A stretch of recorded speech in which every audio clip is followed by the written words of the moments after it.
ஆண்டவரும் இரட்சகருமாகிய இயேசு கிறிஸ்துவின் நாமத்தினாலே தொலைக்காட்சி நேயர்கள் யாவருக்கும் எங்களது புதிய சுவிசேஷ கிறிஸ்தவ திருச்சபையின் சார்பாக வழங்கும் மகிமையின் சுவிசேஷ பேரொளி என்கிற இந்த உன்னதமான நிகழ்ச்சிக்கு உங்களை வாழ்த்தி வரவேற்கிறோம். கடந்த நாட்களிலே சிலுவை பாடுகளை குறித்து உங்கள் மத்தியில் ஆழ்ந்த தியானங்களுக்குள்ளே நடத்தி வருகிறோம். அநேகர் இதை கண்டு ஆசீர்வாதம் பெறுகிறீர்கள். ஆக தலைப்பை பார்த்து அநேகர் இடறி போகிறார்கள். ஆனால் உள்ளே இருக்கிற தேவனுடைய ஆழமான செய்தியை கேட்க அநேகர் விரும்பலை. இன்றைக்கும் கூட ஆண்டவராய் இயேசு கிறிஸ்து இந்த உலகத்தில் வந்து நிறைவேற்றின இந்த பாடுகளின் ஐக்கியத்தை குறித்து நாம் விரிவாய் தியானித்து வருகிறோம். வேத வசனத்தில் உங்கள் மத்தியில் வைத்து கொள்ள விரும்புவது, இயேசு சிலுவையில் சிந்தின இரத்தத்தின் மூலமாய் நமக்கு கிடைக்கிற ஆசீர்வாதங்களை முன்பதாக வைக்கிறோம். எபேசியர் 2:13 வசனத்தை நாம் வாசிக்கலாம். முன்னே தூரமாய் இருந்த நீங்கள் இப்பொழுது கிறிஸ்து இயேசுவுக்குள் கிறிஸ்துவின் இரத்தத்தினாலே சமீபமானீர்கள். ஆக ஆண்டவராய் இயேசு கிறிஸ்து இந்த பூமியில் வந்து சிலுவையிலே அவர் சிந்தின இரத்தத்தின் மூலமாய் தேவனுக்கு தூரமாக அந்நியராக தேவனற்று வாழ்ந்திருந்த நம்மை கிறிஸ்து இயேசுவின் இரத்தத்தினாலே நாம் தேவனிடத்தில் சேரும்படியான சமீபத்துக்கு வரும்படியாக தேவன் நம்மை கொண்டு வந்திருக்கிறார். கொலோசியர் 1:20 வசனம். அவர் சிலுவையில் சிந்தின இரத்தத்தினாலே சமாதானத்தை உண்டாக்கி பூலோகத்தில் உள்ளவைகள் பரலோகத்தில் உள்ளவைகள் யாவையும் அவர் மூலமாய் தமக்கு ஒப்புரவாக்கி கொள்ளவும் அவருக்கு பிரியமாயிற்று. ஆனால் ஆண்டவராய் இயேசு கிறிஸ்து சிலுவையிலே சிந்தின இரத்தத்தின் மூலமாய் இந்த பூமியிலே சமாதானத்தை உண்டாக்கி பூலோகத்தில் உள்ளவைகளையும் பரலோகத்தில் உள்ளவைகள் யாவையும் இயேசு கிறிஸ்து மூலமாய் தமக்குள்ளே ஒப்புரவாக்கி கொள்வதற்கு அவர் சிலுவையிலே இரத்தம் சிந்தி இருக்கிறார். அன்பு தேவனுடைய பிள்ளைகளே, இயேசு கிறிஸ்து சிலுவையிலே வந்து அவர் இரத்தம் சிந்தாவிட்டால் பரலோகமும் இந்த பூலோகமும் இணைந்து கொள்ள முடியாது. பரலோகத்தில் உள்ள தேவாதி தேவனும் தேவதூதர்களும் பூலோகத்தில் இருக்கிறதான மனுஷர்களும் ஒருபோதும் இணைந்து கொள்ள முடியாத ஒரு சூழ்நிலை இருந்தது. ஆனால் கிறிஸ்து இயேசு சிலுவையிலே சிந்தின இரத்தத்தின் மூலமாய் சமாதானத்தை உண்டாக்கி அந்த இரத்தத்தின் மூலமாய் தேவனற்று வாழ்ந்த நம்மை தேவனோடு ஒப்புரவாக்கி கொள்ளும்படியாக வைத்திருக்கிறார். ஆக இந்த உலகத்தில் நம்ம கிடைத்த இந்த உன்னதமான பாக்கியத்தை இந்த நாட்களிலே கிறிஸ்து இயேசு எப்படி சம்பாதித்து கொடுத்தார் என்று உங்களை வேத வசனத்துக்குள்ளாக கடந்து போக நான் விரும்புகிறேன். யோசுவாவின் புஸ்தகம் 23:11 வசனம். ஆகையால் உங்கள் தேவனாகிய கர்த்தரில் அன்பு கூறும்படி உங்கள் ஆத்துமாக்களை குறித்து மிகவும் எச்சரிக்கையாயிருங்கள். ஆக தேவனாகிய கர்த்தரிடத்தில் நாம் அன்பு கூறும்படியாக நமது ஆத்துமாவை குறித்து எச்சரிக்கையாக இருக்க வேண்டும். ஏனென்றால் ஆத்துமா விலையேற பெற்றது. மனிதனுக்கு தேவன் சுவாசத்தை வைக்கும் போது அந்த சுவாசத்துக்குள்ளாக ஜீவ ஆத்துமாவை வைத்து அனுப்பினார். ஆனால் மனிதன் பாவம் செய்தபோது அந்த ஜீவ ஆத்துமா ஜீவனை இழந்து சாபத்துக்குள்ளாக மரணத்துக்கு ஏதுவாக போய்விட்டது. ஆகவே இந்த ஆத்துமாவை மீண்டும் ஆண்டவராய் இயேசு கிறிஸ்து மூலமாய் தேவன் சேர்த்து கொள்ளும்படியாக பரிசுத்தப்படுத்தும்படியாக விரும்பினார். எசேக்கியேல் 18:4 வசனம். இதோ எல்லா ஆத்துமாக்களும் என்னுடையவைகள், தகப்பனின் ஆத்துமா எப்படியோ அப்படியே மகனின் ஆத்துமாவும் என்னுடையது, பாவம் செய்கிற ஆத்துமாவே சாகும். ஆக எல்லா ஆத்துமாக்களும் அவர் ஒரு பறவையை குறிக்கவில்லை, ஒரு மிருகத்தை குறிக்கவில்லை, ஏன் தேவதூதர்களை கூட குறிக்கவில்லை. ஆக பூமியில் வாழக்கூடிய மனுஷனுடைய ஆத்துமாக்களை குறித்து அவர் சொல்லுகிறார், எல்லா ஆத்துமாக்களும் என்னுடையது. அவர் ஒரே இரத்தத்தினாலே பூமியில் இருக்கிற யாவரையும் தோன்ற பண்ணினார் என்று அப்போஸ்தலர் நடபடிகளில் சொல்லப்பட்டிருக்குது. அப்படி இருக்கும்போது அவர் இரத்தத்தால் தோன்ற பண்ணின இந்த மனுஷன் அவனுக்குள்ளே வைக்கப்பட்டிருக்கிற இந்த ஆத்துமாவை அது அழிவிலிருந்து சாபத்திலிருந்து பாவத்திலிருந்து மீட்டு கொள்ளும்படியாக அவர் விரும்பினார். ஆகவே எந்த ஆத்மா சாகும் பாவம் செய்கிற ஆத்துமா சாகும். ஆனால் எல்லா ஆத்துமாக்களும் கர்த்தருடையதே. எசேக்கியேல் 18:20. பாவம் செய்கிற ஆத்துமாவே சாகும். குமாரன் தகப்பனுடைய அக்கிரமத்தை சுமப்பதில்லை, தகப்பன் குமாரனுடைய அக்கிரமத்தை சுமப்பதும் இல்லை. நீதிமானுடைய நீதி அவன் மேல்தான் இருக்கும், துன்மார்க்கனுடைய துன்மார்க்கமும் அவன் மேல்தான் இருக்கும். ஆக பாவம் செய்கிற ஆத்துமா சாகும். தகப்பனுடைய அக்கிரமத்தை மகன் சுமந்து கொள்ள முடியாது, குமாரனுடைய அக்கிரமத்தை தகப்பன் சுமந்து கொள்ள முடியாது. நீதிமானுடைய நீதி அவன் தலையின் மேல்தான் இருக்கும். ஒருவேளை துன்மார்க்கமாய் ஒருவன் இருந்தால் அந்த துன்மார்க்கம் அவன் மேலே தான் இருக்கும். ஆக இப்படி இருக்கும்போது எல்லாரும் பாவம் செய்து தேவ மகிமையற்று போனார்கள் என்று வேதம் சொல்லுகிறது. அப்படிப்பட்ட பாவத்தில் இருந்து தேவன் மீட்டு கொள்ளுவது எப்படி என்பதை குறித்து தான் இன்றைக்கு உங்களை சிலுவைக்குள்ளாக நான் நடத்த விரும்புகிறேன். என்னாகமம் 15:30-31. அன்றியும் தேசத்தில் பிறந்தவர்களிலாகிலும் அந்நியர்களிலாகிலும் எவனாவது துணிகரமாய் யாதொன்றை செய்தால் அவன் கர்த்தரை நிந்திக்கிறான். அந்த ஆத்துமா தன் ஜனத்தாரில் இராதபடிக்கு அறுப்புண்டு போக வேண்டும். அவன் கர்த்தரின் வார்த்தையை அசட்டை பண்ணி அவர் கற்பனையை மீறினபடியால் அந்த ஆத்துமா அறுப்புண்டு போக வேண்டும். அவன் அக்கிரமம் அவன் மேல் இருக்கும் என்று சொல் என்றார். கர்த்தருடைய வார்த்தைகளை அசட்டை பண்ணி அவருடைய கற்பனைகளை மீறி ஒரு மனிதன் பாவம் செய்யும் போது அந்த ஆத்மா பூமியில் இல்லாதபடிக்கு அறுப்புண்டு பாதாளம் போய் விடுகிறது. அப்படிப்பட்ட ஆத்துமாக்களை தேவன் தம்முடைய வார்த்தையினாலே அசட்டை பண்ணுகிற யாவரையும் அவர் மீண்டும் மீட்டுக் கொள்வதற்கு என்ன செய்தார் என்று பார்க்கிறோம். லேவியராகமம் 18:29. இப்படிப்பட்ட அருவருப்பானவைகளில் யாதொன்றை யாராவது செய்தால் செய்த அந்த ஆத்துமாக்கள் ஜனத்தில் இராதபடிக்கு அறுப்புண்டு போவார்கள்.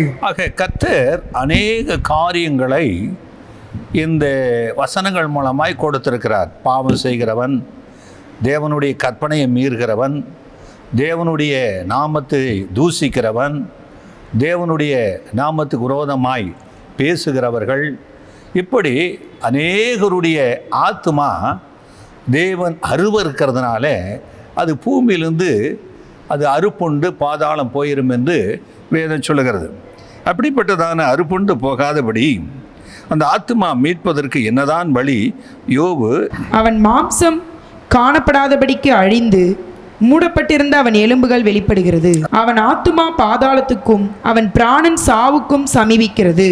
ஆக மனுஷனுடைய ஆத்மாவானது சாவுக்கும் மரணத்துக்கு ஏதுவாக இந்த பிராணன் போகிறது என்று யோபு சொல்கிறார். இப்படிப்பட்ட ஆத்மாவை மீட்டு கொள்வதற்கு என்ன வழி என்பதை குறித்து ஒருவரும் அறிய முடியாது என்று சங்கீதக்காரன் சொல்கிறார். சங்கீதம் 49:7-8-9. ஒருவனாவது தன் சகோதரன் அழிவை காணாமல் இனி என்றைக்கும் உயிரோடு இருக்கும்படி எவ்விதத்தினாலாவது அவனை மீட்டு கொள்ளவும் அவன் நிமித்தம் மீட்கும் பொருளை தேவனுக்கு கொடுக்கவும் கூடாதே.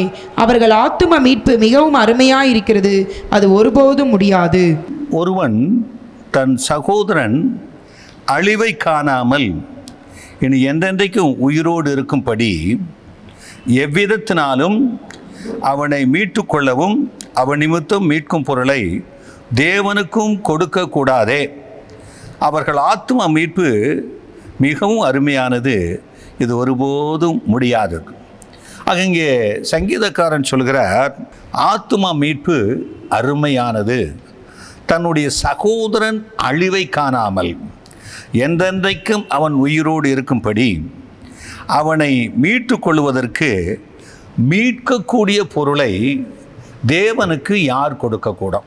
மனிதன் தேவனுக்கு மீட்கும் பொருளாக எதை கொடுக்கக்கூடும்? ஆக தன்னுடைய சகோதரன் இந்த பூமியில் இருக்கிற வரைக்கும் அவன் படுகொலிக்கு போகாதபடிக்கு, பாதாளத்துக்கு போகாதபடிக்கு, அவனுடைய ஆத்மா இருளுக்குள்ளே போகாதபடிக்கு அதை மீட்டு கொள்ளவும் அந்த மீட்கும் வேளையிலே மீட்கும் பொருளாக ஒன்றை தேவனுக்கு செலுத்தவும் முடியாமல் போகிறதே. அந்த ஆத்மா மீட்பானது மிக மிக அருமையானது என்று இங்கே சங்கீதக்காரன் சொல்லுகிறதை பார்க்கலாம். யோபு 33 அதிகாரம் 24வது வசனம். அவர் அவனுக்கு இறங்கி அவன் படுகுழியில் இறங்காதபடிக்கு நீர் அவனை இரட்சியும், மீட்கும் பொருளை நான் கண்டுபிடித்தேன் என்பார். ஆக அவர் அவனுக்கு இறங்கி, யார்? ஆண்டவராய் இயேசு கிறிஸ்து இந்த பூமியிலே மனுஷனாக வந்து மனுஷனுக்காக அவர் சகோதரன் என்கிற நிலையில் அவனுக்கு இறங்கி அவன் படுகுழிக்கு இறங்காதபடிக்கு அவனை ரட்சிக்கவும் மீட்கும் பொருளாக தமது இரத்தத்தை, ஜீவனை அவனுக்காக தேவனுக்கு செலுத்தவும் தேவன் விரும்பினார். அதை கண்டுபிடித்தேன் என்று யார் சொல்ல முடியும்?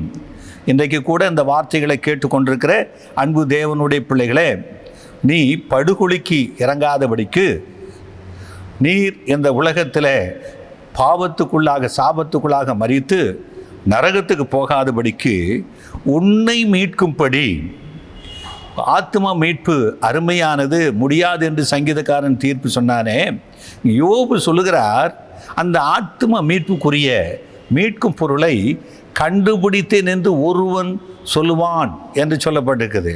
ஏனென்றால் ஆண்டவராய் இயேசு கிறிஸ்து தன்னுடைய ஜீவனை, ஆத்மாவை மீட்டு கொள்வதற்கு இரத்தத்தை கொடுத்து அவர் மீட்டு கொள்ளும்படியாக இந்த பூமிக்கு வந்திருக்கிறார். அவருடைய இரத்தத்தினாலே மீட்கும் பொருளாக தன்னை கொடுத்து அவர் நம்மை மீட்டு கொள்ள சித்தமுள்ளவராக இருந்தார். மார்க் 10 அதிகாரம் 45வது வசனம். அப்படியே மனுஷகுமாரனும் ஊழியம் கொள்ளும்படி வராமல் ஊழியம் செய்யவும் அநேகரை மீட்கும் பொருளாக தம்முடைய ஜீவனை கொடுக்கவும் வந்தார் என்றார். ஆண்டவராய் இயேசு கிறிஸ்து மீட்கும் பொருளை ஒருவனும் தேவனுக்கு கொடுக்க முடியாதே என்று அங்கலாய்த்த சங்கீதக்காரன் யோபு தன் சகோதரன் அழிவை காணாதபடிக்கு, அவன் படுகொலிக்கு இறங்காதபடிக்கு அவனுக்கு ரட்சிக்கவும் மீட்கும் பொருளை கண்டுபிடித்தேன் என்று ஒரு மனுஷன் சொல்வதற்கு ஏதுவாக ஆண்டவராய் இயேசு கிறிஸ்து இந்த பூமியிலே மனுஷனை மீட்டு கொள்ளும்படியாக அவர் ஊழியம் கொள்ளும்படி வராமல் ஊழியம் செய்யவும் அநேகரை மீட்கும் பொருளாக தமது ஜீவனை கொடுத்து அவனை மீட்டு கொள்ளவும் இந்த பூமிக்கு வந்திருக்கிறார். 1 தீமோத்தேயு 2 அதிகாரம் 6வது வசனம். எல்லாரையும் மீட்கும் பொருளாக தம்மை ஒப்பு கொடுத்த மனுஷனாகிய கிறிஸ்து இயேசு அவரே. ஆக இந்த பூமி இருக்கிற எல்லா மனுஷரும் அவர் சிலுவையில் சிந்தின இரத்தத்தின் மூலமாய் மீட்கும் பொருளாக அவருடைய ஜீவனை, இரத்தத்தை கொடுத்து எல்லா மனுஷரையும் மீட்டு கொள்ளும்படியாக வந்திருக்கிறார். ஆக அநேகர் இந்த இரத்தத்துக்குள்ளாக மீட்கும் பொருளாகிய இயேசு கிறிஸ்துவினிடத்தில், சிலுவையின் இடத்துல வராதபடி இருக்கிறதுனால தான் அந்த மீட்பு அவர்களுக்கு கிடைக்கவில்லை.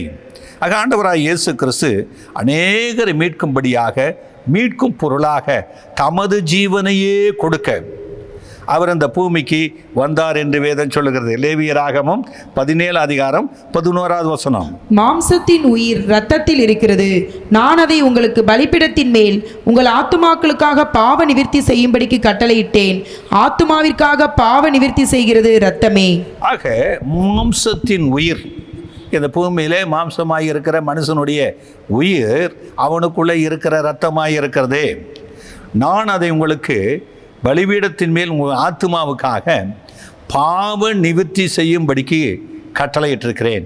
ஆத்துமாவிற்காக பாவ நிவிர்த்தி செய்கிறது இரத்தமே.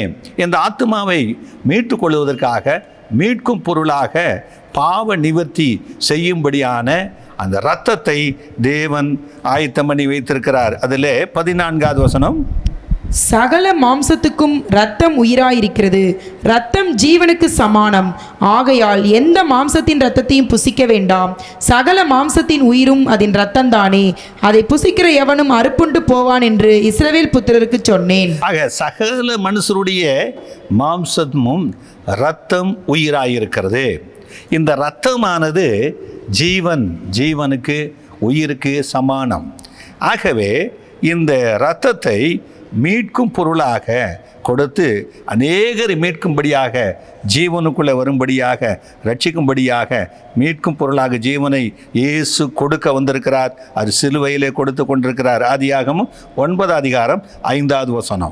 உங்களுக்கு உயிராயிருக்கிற உங்கள் இரத்தத்திற்காக பழி வாங்குவேன், சகல ஜீவ ஜந்துக்களிடத்திலும் மனுஷனிடத்திலும் பழி வாங்குவேன், மனுஷனுடைய உயிருக்காக அவனவன் சகோதரனிடத்தில் பழி வாங்குவேன். ஆக மனுஷனுடைய உயிருக்காக அவன் சகோதரனிடத்தில் பழி வாங்குவேன் என்று சொல்லுகிறார். இப்போ மனுஷனுடைய உயிராயிருக்கிற ஆத்மாவிற்காக, இரத்தத்துக்காக தேவன் பழி வாங்குவாராம். அப்படியானால் நம்ம ஒரு சகோதரனுக்காக எந்த சகோதரன் தன்னை பலியாக ஒப்பு கொடுக்க முடியும்? அவன் சகோதரனிடத்திலே பழி வாங்குவேன் என்று ஆண்டவர் சொல்லி வைத்திருக்கிறார். அப்படியானால் சகல மனுஷனுடைய இடத்திலும் பழி வாங்குவேன், மனுஷனுடைய உயிருக்காக அவனுடைய சகோதரனிடத்தில் பழி வாங்குவேன் என்று சொன்னாரே. ஆக நமக்கு ஒரு சகோதரன் தேவை. யார் அந்த சகோதரனாக இருக்க முடியும்? வேதம் சொல்லுகிறது, எபிரேயர் 2:11. எப்படி எனில் பரிசுத்தம் செய்கிறவரும் பரிசுத்தம் செய்யப்படுகிறவர்க்கும் ஆகிய யாவரும் ஒருவராலே உண்டாயிருக்கிறார்கள், இது நிமித்தம் அவர்களை சகோதரர் என்று சொல்ல அவர் வெட்கப்படாமல். ஆக பரிசுத்தம் செய்யப்படுகிறவர்கள், பரிசுத்தம் செய்கிறவர்கள். பரிசுத்தம் யார் செய்யப்பட வேண்டும்? பாவம் செய்கிற ஆத்துமா சாகும். அந்த ஆத்துமா தேவனிடத்தில் இல்லாதபடி அறுப்புண்டு படுகொலிக்கு போய்விடும், பாதாளத்துக்கு போய்விடும். இந்த ஆத்துமாவை மீட்கும்படியாக மீட்கும் பொருளாகிய ஜீவனை யார் கொடுக்க முடியும்? தன் சகோதரனுக்காக மீட்கும் பொருளாக எவன் தன்னுடையதான இரத்தத்தை, ஜீவனை கொடுக்கக்கூடும் என்று ஒருவேளை கேட்கலாம். அதுக்கு பரிசுத்த வேதாகம் சொல்லுகிறது, பரிசுத்தம் செய்கிறவர், பரிசுத்தம் செய்யப்படுகிறவர்கள் ஒரே இரத்தத்தினால தான் உண்டானவர்கள். பரிசுத்தம் செய்கிறவர் யார்?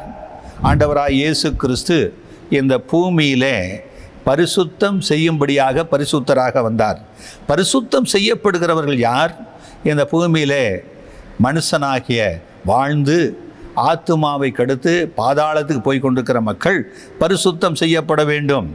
இது நிமித்தம் பரிசுத்தம் செய்ய வந்த ஆண்டவராய் இயேசு கிறிஸ்து அவர் ஜீவனை அளிக்கவல்ல, ரட்சிக்கவே வந்தேன் என்று சொன்னார். ஆக மீட்கும் பொருளாக அந்த இயேசு ஜீவனை கொடுக்க வந்திருக்கிறார். அந்த ஜீவன் இரத்தத்துக்கு அடையாளம், இரத்தம் ஜீவனுக்கு சமம். ஆகவே அவருடைய ஜீவனையே கொடுக்க வந்த ஆண்டவராய் இயேசு கிறிஸ்து இந்த பூமியிலே சகோதரர் என்று சொல்லுவதற்கு அவர் வெட்கப்படவில்லையாம். ஏனென்றால் அவர் இந்த பூமியில் அவர் வந்தபோது சகோதரர்கள், பிள்ளைகள் மாம்சத்தை இரத்தத்தை உடையவர்களாக இருக்க அவரும் மாம்சத்தை இரத்தத்தை உடையவராக இங்கே வந்துட்டார். ஆக இவர் பாவம் இல்லை, பாவம் செய்யாத ஆத்மா. ஆனால் தன்னுடைய சகோதரன் பாவம் செய்து படுகொலிக்கு, மரணத்துக்கு, சாபத்துக்கு ஏதுவாய் போய் கொண்டிருக்கிறான். அவனுக்காக ஒரு ஜீவன் கொடுக்க இந்த பூமியில் வந்திருக்கிறார். 1 யோவான் 3:16. அவர் தம்முடைய ஜீவனை நமக்காக கொடுத்ததினாலே அன்பு இன்னதென்று அறிந்திருக்கிறோம், நாமும் சகோதரருக்காக ஜீவனை கொடுக்க கடனாளிகளாய் இருக்கிறோம். ஆக இங்கு யோவான் சொல்லுகிறாரு, அவர் நமக்காக ஜீவனை கொடுத்ததினாலே தேவன் நம்மேல் வைத்திருக்கிற அன்பு இன்னதென்று நாம் அறிந்திருக்கிறோம். இயேசு கிறிஸ்து தம்முடைய ஒரே பேரான குமாரனை பிதாவாகிய தேவன் இந்த உலகத்துக்கு அனுப்பி அவர் தமது சிலுவையிலே அவரை ஒப்பு கொடுத்து அவர் சிலுவையிலே பாவ பரிகாரமாக அவர் இரத்தத்தை சிந்தி அவர் ஜீவனை கொடுத்ததினால தேவன் நம்மேல் வைத்திருக்கிற அன்பை விளங்க பண்ணினார். ஏன் அவர் நம்மேல் அன்பு வைக்க வேண்டும்? இந்த பூமியில் இருக்கிற எல்லா மக்களையும் மீட்டு கொண்டு எல்லாரும் தேவனுடைய ராஜ்யத்துக்குள்ளே வர வேண்டும் என்று மனிதனுக்கு இருக்கிற சாபம், மனிதனுக்கு இருக்கிற பாவம், மனிதனுக்கு இருக்கிறதான மரண பயங்கள், மனிதனுக்கு இருக்கிற வியாதிகள், மனிதனுக்கு இருக்கிற துன்பம் துயரங்களிலிருந்து அவனை மீட்டெடுத்து மீட்கும் பொருளாக இயேசு கிறிஸ்துவாகிய சகோதரன் ஜீவனை கொடுத்து மீட்டு கொள்ளும்படியாக பிதாவாகிய தேவன் இந்த பூமிக்கு அனுப்பினார் என்று வேதம் சொல்கிறது. எபிரேயர் 9:22. நியாயப்பிரமாணத்தின்படி கொஞ்சம் குறைய எல்லாம் இரத்தத்தினாலே சுத்திகரிக்கப்படும். இரத்தம் சிந்துதல் இல்லாமல் மன்னிப்பு உண்டாகாது. ஆக பாவ மன்னிப்பு உண்டாக வேண்டுமானால் நியாயப்பிரமாணம் என்ன சொல்லுகிறது? ஆக பாவ மன்னிப்பு உண்டாக்குறதுக்கு பலிகள் அவசியமாயிருந்தது. ஆட்டின் இரத்தமோ அல்லது புறாவின் இரத்தமோ பலி செலுத்துவது அவசியமாயிருந்தது. ஆனால் இந்த நியாயப்பிரமாணமானது ஒருபோதும் இந்த பலிகளினாலே மனுஷனை பூரணப்படுத்தக்கூடாதபடியாக இருந்தது. இந்த பலிகளை செலுத்துகிற மனுஷனும் தேவனுடைய பார்வையில் பரிசுத்தராக இல்லாமல் இருந்தது. ஆகவே இரத்தத்தை சிந்துதல் இல்லாமல் பாவ மன்னிப்பு உண்டாகாது என்று சொன்னார். ஆகவே ஒவ்வொரு முறையும் மனிதன் பாவ பரிகாரமாக பலிகளை செலுத்தி வரும்போது அது பூரணப்படுத்தவில்லை. ஆக தேவன் நியாயப்பிரமாணத்தை கட்டளையிட்டவர். அந்த நியாயப்பிரமாணத்தின்படி கீழாக வந்து நியாயப்பிரமாணத்தை கீழ்ப்பட்டிருக்கிற சகோதரனை இவர் அந்த நியாயப்பிரமாணத்தின் நீதியின்படியாக பலியாக தன்னை ஒப்பு கொடுத்து அந்த ஒரே பலியினாலே அவர் மீட்டெடுத்து தேவனிடத்தில் எல்லா மக்களும் சேரும்படியாக வழியை சிந்திருக்கிறார். ஆகவே நியாயப்பிரமாணத்தின்படி கொஞ்சம் குறைய எல்லாம் இரத்தத்தினாலே சுத்திகரிக்கப்படும். இரத்தம் சிந்துதல் இல்லாமல் பாவ மன்னிப்பில்லை. எபிரேயர் 13:12. அந்தபடியே இயேசுவும் தம்முடைய சொந்த இரத்தத்தினாலே ஜனத்தை பரிசுத்தம் செய்யும்படியாக நகர வாசலுக்கு புறம்பே பாடுபட்டார். ஆக இந்த ஆண்டவராய் இயேசு கிறிஸ்து தன் சகோதரன் அழிவை காணாமல் அவனுடைய ஆத்தும மீட்கும் பொருளாக என்றென்றைக்கு அவன் வாழும்படி பரிசுத்தராய் இருக்கும்படி குற்றமற்றவனாக தேவனிடத்தில் சேரும்படியாக அவர் இந்த மனுஷனை மீட்கும் பொருளாக தமது ஜீவனாகிய இரத்தத்தை சிலுவையிலே கொடுக்க வந்தார். அப்படி இயேசு கிறிஸ்து தம்முடைய சொந்த இரத்தத்தினால ஜனத்தை பரிசுத்தம் செய்யும்படி நகர வாசலுக்கு புறம்பாக பாடுபட்டார். சிலுவைக்கு ஏன் நான் உங்களை அழைக்கிறேன் என்றால், இயேசு கிறிஸ்து சிலுவை சுமந்து கொண்டு அவர் நகர வாசலுக்கு புறம்பே போய் சிலுவையில் அடிக்கப்பட்ட நோக்கம் எல்லாரும் அந்த சிலுவைக்கு முன்பதாக வரும்போது அந்த சிலுவையிலே சிந்துகிற அந்த இரத்தத்தினாலே பரிசுத்தம் செய்யும்படி நகர வாசலுக்கு புறம்பே இயேசு கிறிஸ்து பாடுபட்டார். அந்த இரத்தத்தினாலே நாம் மீட்கும் பொருளாகிய இயேசுவின் இரத்தத்தினாலே நம்ம மீட்கப்பட்டவர்களாக இருக்கிறோம். 1 பேதுரு 1:19. குற்றமில்லாத மாசற்ற ஆட்டுக்குட்டியாகிய கிறிஸ்துவின் விலையேற பெற்ற இரத்தத்தினாலே மீட்கப்பட்டீர்கள் என்று அறிந்திருக்கிறீர்களே. ஆக குற்றமில்லாத மாசற்ற ஆட்டுக்குட்டியாகிய இயேசு கிறிஸ்துவின் விலையேற பெற்ற இரத்தத்தினாலே மீட்டு கொள்ளப்பட்டவர்களாக இருக்கிறோம் என்று அறிந்திருக்கிறோம். ஏன்னா மீட்கும் பொருள் வேறு தேவனுக்கு யார் கொடுக்கக்கூடும்? அந்த ஆத்மா மீட்பு அருமையானது என்று சங்கீதக்காரன் அங்களைத்தானே. யோபு மீட்பும் பொருளை கண்டுபிடித்தேன் என்று சொன்னானே. ஆனால் அந்த மீட்கும் பொருளாக வந்த ஆண்டவராய் இயேசு கிறிஸ்து தமது ஜீவனாகிய இரத்தத்தை சிலுவையிலே கொடுத்து நம்மை மீட்டு கொண்டிருக்கிறார். குற்றமில்லாத மாசற்ற ஆட்டுக்குட்டி ஆகிய கிறிஸ்துவின் விலையேற பெற்ற இரத்தத்தினால மீட்கப்பட்டீர்கள் என்று அறிந்திருக்க வேண்டும். நாம் அறிந்து கொள்ள வேண்டிய காரியம் எபேசியர் 1:7. அவருடைய கிருபையின் ஐஸ்வரியத்தின்படியே இவருடைய இரத்தத்தினாலே பாவ மன்னிப்பாகிய மீட்பு இவருக்குள் நமக்கு உண்டாயிருக்கிறது. ஆண்டவராய் இயேசு கிறிஸ்துவின் கிருபையின் ஐஸ்வரியத்தினாலே இவருடைய இரத்தத்தினாலே பாவ மன்னிப்பாகிய மீட்பு இவருக்குள் நமக்கு உண்டாயிருக்கிறது. எதிலே பாவ மன்னிப்பாகிய மீட்பு கிடைக்கிறது என்றால், சிலுவையிலே நகர வாசலுக்கு புறம்பாக பாடுபட்ட இயேசு சிந்திய இரத்தத்தின் மூலமாய் நமக்கு பாவ மன்னிப்பாகிய மீட்பு கிடைக்கிறது. ஏன்னா நாம் பாவங்கள் மன்னிக்கப்பட வேண்டுமானால் இரத்தம் சிந்தப்பட வேண்டும் என்று நியாயப்பிரமாணம் சொல்லி இருக்கிறதே. ஆனால் அங்கே சிந்தின ஆட்டுக்கடாவின் இரத்தமோ வெள்ளாட்டுக்கடாவின் இரத்தமோ பறவைகளின் இரத்தமோ பூரணமாக்கவில்லை. இவர் ஒரே பலியினாலே எல்லா மனுஷருக்கும் மீட்கும்படியாக அவர் சிலுவையை சுமந்து கொண்டு நகர வாசலுக்கு புறம்பே பாடுபட்டு சிலுவையில் சிந்தின இரத்தத்தின் மூலமாய் எல்லாரும் தேவனிடத்தில் சேரும்படியாக தேவன் பாவ மன்னிப்பாகிய மீட்பை சிலுவையிலே நமக்கு உண்டாக்கி கொடுத்திருக்கிறார். கொலோசியர் 1:14 குமாரனாகிய அவருக்குள் அவருடைய இரத்தத்தினாலே பாவ மன்னிப்பாகிய மீட்பு நமக்கு உண்டாயிருக்கிறது. குமாரனாகிய இயேசு கிறிஸ்துவினாலே. ஏனென்றால் அவர் தன்னுடைய சகோதரன் என்று நம்மை சொல்லிக்கொள்ள அவர் வெட்கப்படவில்லை. ஏனென்றால் அவர் பூமியிலே மனுஷர் சாயலாகி வந்திருக்கிறார். மனுஷனை மீட்கும்படியாக வந்திருக்கிறார்.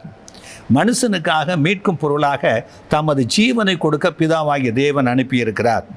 ஆகவே அப்படி வந்த இயேசு கிறிஸ்து எல்லாரையும் மீட்கும்படியாக சிலுவை மரத்தில் அவர் மீட்கும் பொருளாக தமது ஜீவனாகிய இரத்தத்தை கொடுத்து அவர் மீட்டு கொண்டார். அவருடைய இரத்தத்தினால பாவ மன்னிப்பாகிய மீட்பு நமக்கு உண்டாயிருக்கிறது. அவருக்குள் அவருடைய இரத்தத்தினால.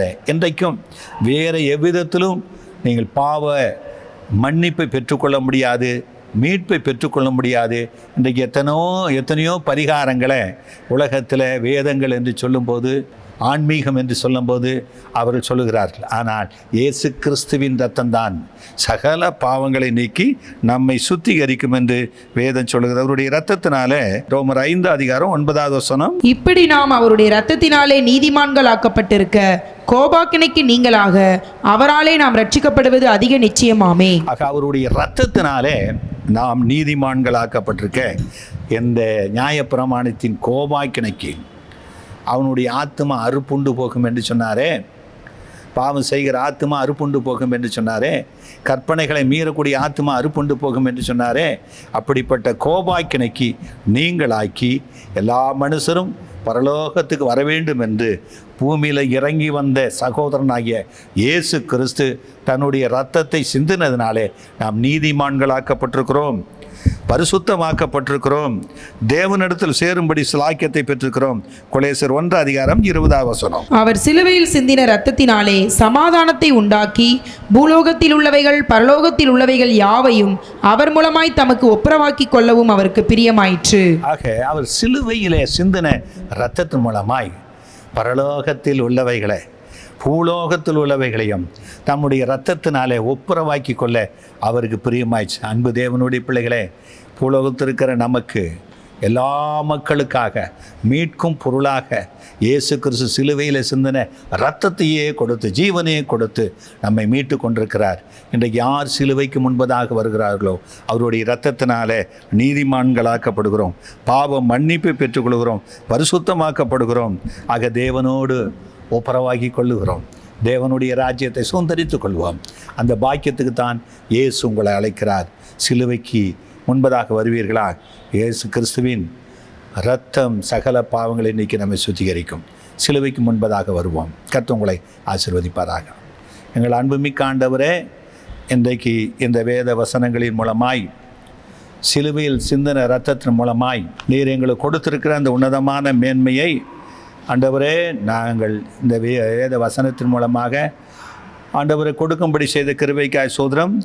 சிலுவையில் சிந்தின இரத்தத்தின் மூலமாய் மீட்கும் பொருளாக தமது ஜீவனையே கொடுத்து எங்களை மீட்டு கொண்ட இயேசு கிறிஸ்துவின் உன்னத நாமத்தினாலே இதை கேட்ட மக்கள் சகல ஆசீர்வாதங்களையும் பரிசுத்த வாழ்க்கையும் தேவனுடைய நீதிமான்களாக்கப்பட்டு உன்னதமான ராஜ்யத்துக்கு தகுதிப்படும்படி நீர் அவர்களை ஆசீர்வதித்து கனப்படுத்துவீராக. இயேசுவின் மூலம் வேண்டிக் கொள்கிறோம் பிதாவே. எங்கள் சபையின் ஞாயிறு ஆராதனை நேரங்கள்: ஆங்கில ஆராதனை காலை 7 மணி முதல் 8:30 மணி வரை, தமிழ் ஆராதனை காலை 8:30 மணி, தெலுங்கு மற்றும் தமிழ் ஆராதனைகள் மாலை 7:30 முதல் 9 மணி வரையிலும் நடைபெறுகிறது. இவ் ஆராதனைகளில் பங்கு பெற்று இறையாசியை பெற்று மகிழுங்கள். மேலும் ஒவ்வொரு வெள்ளிக்கிழமை தோறும் பகல் 11 மணிக்கு உபவாச ஜெபமும் நடைபெறுகிறது என்பதை தெரிவித்துக் கொள்கிறோம். Reverend J. ஜோதி பிரகாசம், புதிய சுவிசேஷ கிறிஸ்தவ திருச்சபை, ராஜீவ் காந்தி சாலை, OMR, புனித தோமா தெரு, எகாட்டூர், சென்னை 130.